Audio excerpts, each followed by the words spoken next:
Okay, so that is Mount Vesuvius, and this is Pompeii on the morning of October 24th, 79 AD. The sea is right there, the sun is already warm, and the whole town smells like fresh bread and fish guts, which is a combination I did not order, but here we are. The plan today is simple. Find somewhere to sleep, eat whatever the Romans called fast nude, and see the famous amphitheater. Normal tourist stuff.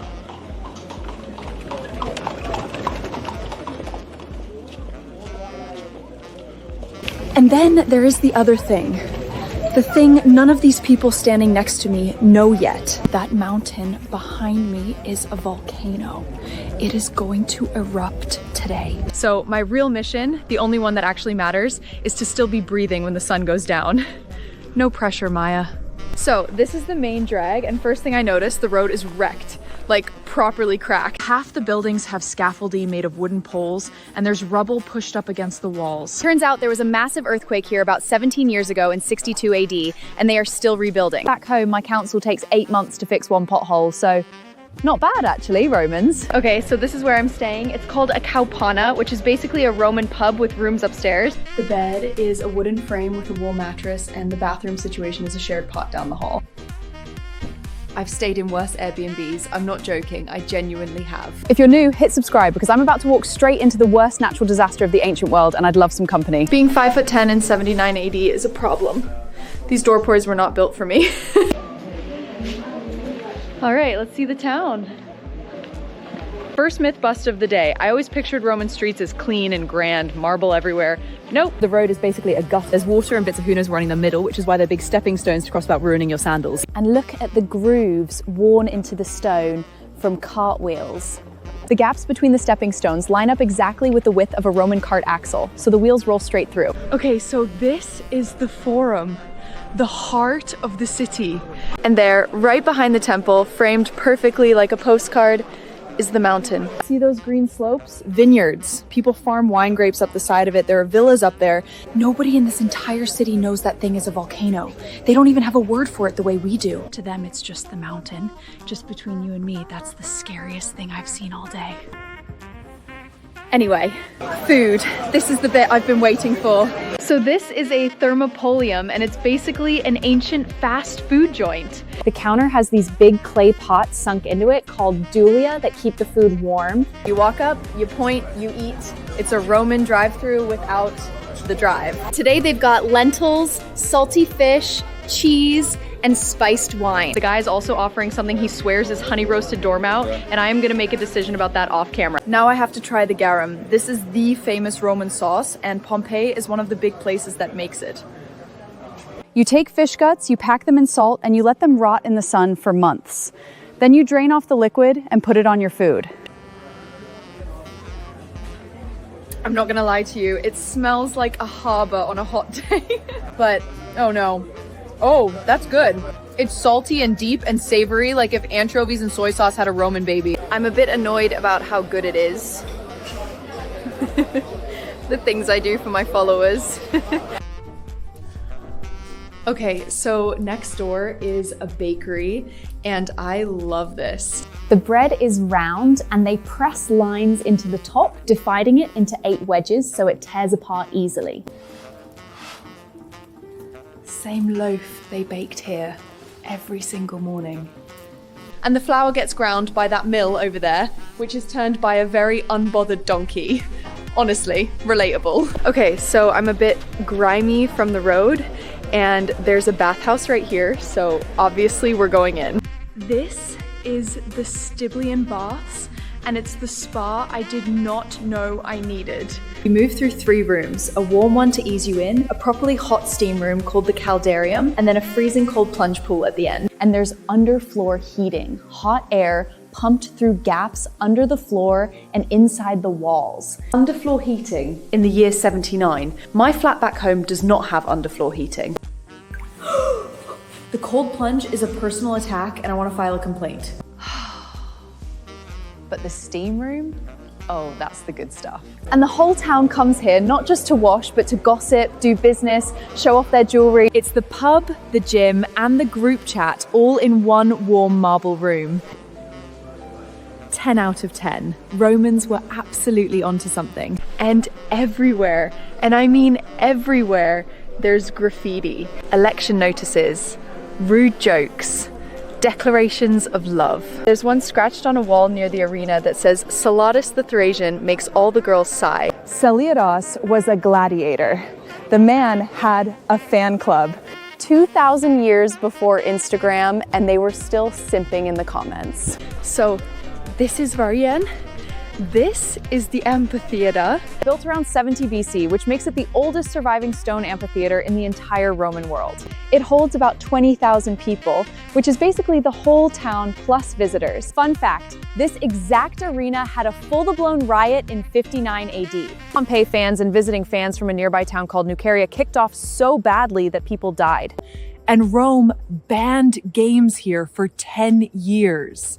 Football hooligans, but with actual swords. Some things never change. Okay, so something just happened. And the weird thing is, nobody around me even flinched. They don't know it's the mountain clearing its throat. The birds just all left at once.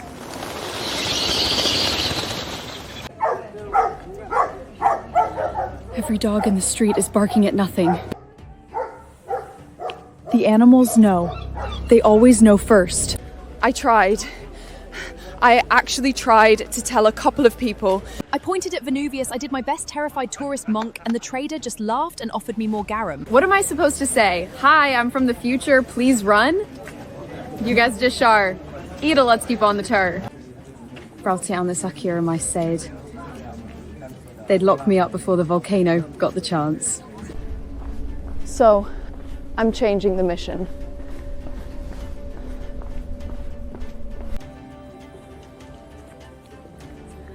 I can't save them. I've made my peace with that, and it's horrible. The new plan is brutally simple. Get to the harbor gate on the south side, and get out before the sky comes down. The sea is my way out. I need to move now. It is just past midday, and I think I am almost out of time. There it is.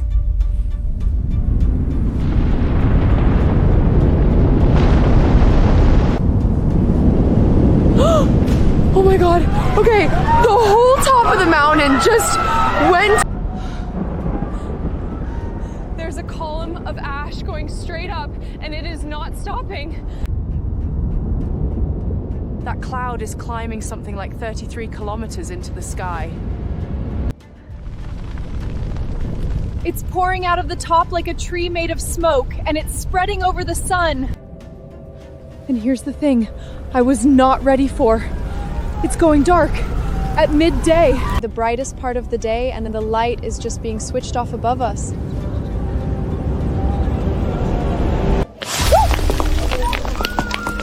Now it's raining rocks. Actual stones.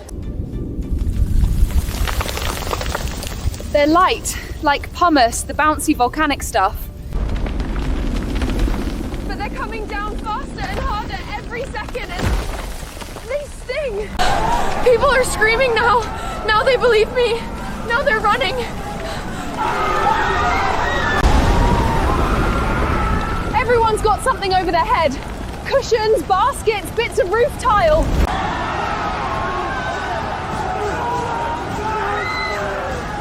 The streets are jammed.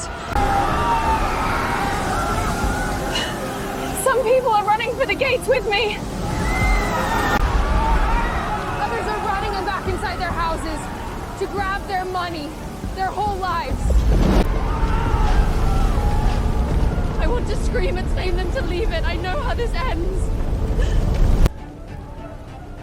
The ones who shelter and wait, a lot of them are not going to wake up. I'm at the gate. I can see the road to the sea. And I have to stop for 1 second, because this is the part the history books never make you feel. This isn't a ruin.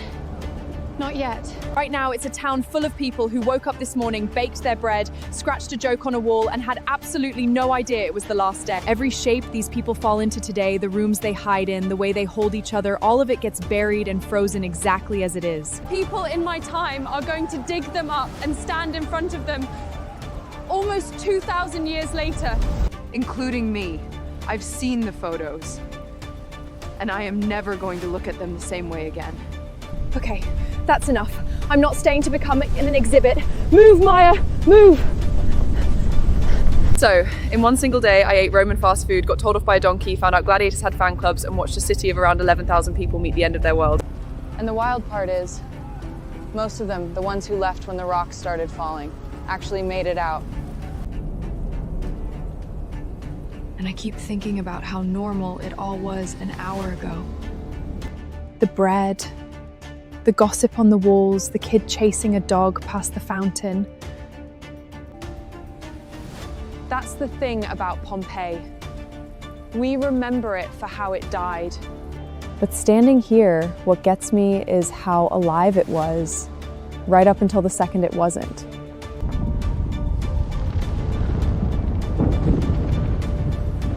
That mountain is still going, by the way. It will bury this whole place under meters of ash and stone. And then it'll just sit there, quiet, For 1,700 years. Keeping the secret. Right, I am going home now to 2026 where I'm going to stand in a shower so hot it's basically illegal and wash an entire volcano out of my head. If you want to come with me to the next one, and I promise the next place is at least slightly less on fire, hit that subscribe button. It genuinely means the world. I'll see you there. Bye, Pompeii. You deserve better.